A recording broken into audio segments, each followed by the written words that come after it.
Hi guys, Gail here of Cargasan PH for Cargasan PH TV.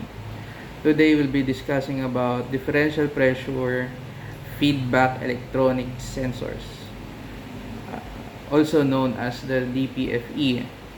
So this is the DPFE of a Ford Escape 2.0. Okay, it's a motorcraft.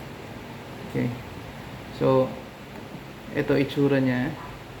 3 pins for the 2.0. The Escape 2.0 covered niya is the 2003 to 2007. Hanggang 7 naglabas sila ng 2.0 si Ford. Anyway, so ano ba function nito? Okay, the DPFE is a part of your EGR system.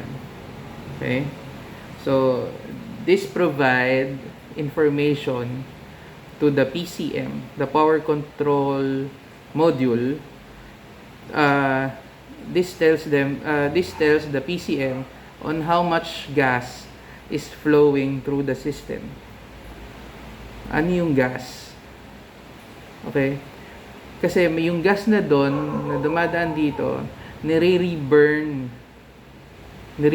ng EGR, the whole system, i-reburn yun para magamit ng kotse, and at the same time, yung emission mo, yung the chemicals that your car will be releasing, hindi na harmful sa environment, hindi na harmful sa tao.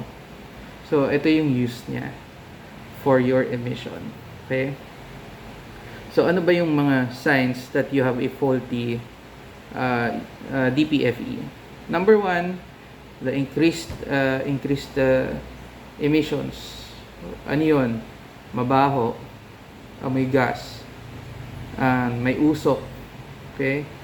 Yung fuel masakit sa ulo, nilalabas, ini-emit na, yung nilalabas niya na usok from your muffler, mabaho, sobra, masakit sa ulo. Okay? Number 2, rough idle. Okay? Nanginginig yung kotse mo kahit naka-idle ka. Diba? Parang mababibrate masyado. Pangatlo, hesitation. When you accelerate, your car hesitates. Ito yon. Ito na yung sira doon. Okay? Tapos, lalakas sa gasolina kapag sira ang DPFE mo. Alright?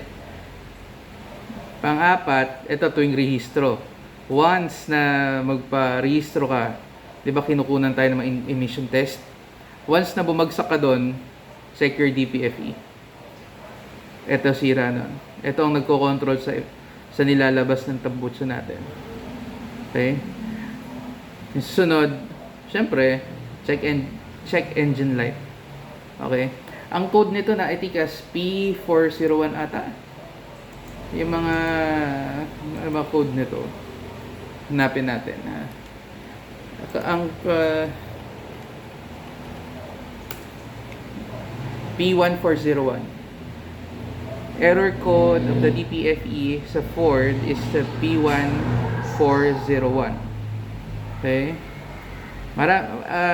It doesn't mean kapag yun ang lumabas, the P1401, yun ang lumabas, sira na agad to. No.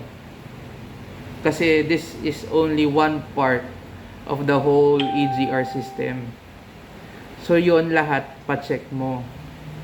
Kasi baka mamaya, hindi lang pala yun yung sira. Hindi lang ito, meron pang iba. So, the best way to know is get a very knowledgeable mechanic. Okay? Wag mong tipirin ang mechanic mo kasi sa experience ko, habang nagtitipid ka sa mekaniko, lalong lumalaki gastos mo. Okay? Hire someone who is knowledgeable, that has complete tools, and may after sales. Get that mechanic. Okay? If you will ask me if sino ang pwede kong i-recommend. Okay. Sabihin ko na sa inyo. If you are familiar with 4D Pro, Kainta, headed by Henry de la Cruz. Number 2, Mark Ford, the brother. Pasig yata sila. Number 3, this is my partner sa mga high-end trucks, gas to diesel innovations. Ang ginagawa nito mga high-end trucks, Suburbans, Expeditions, Navigator, Eurocars. Okay? Dalawa ang gas to diesel innovations. One in Antipolo, Masinag, Antipolo, headed by Sir Alex Pineda. Number 2, sa Muntinlupa, headed by Aldrich Alvarez. So if you're from the south, go to Aldrich.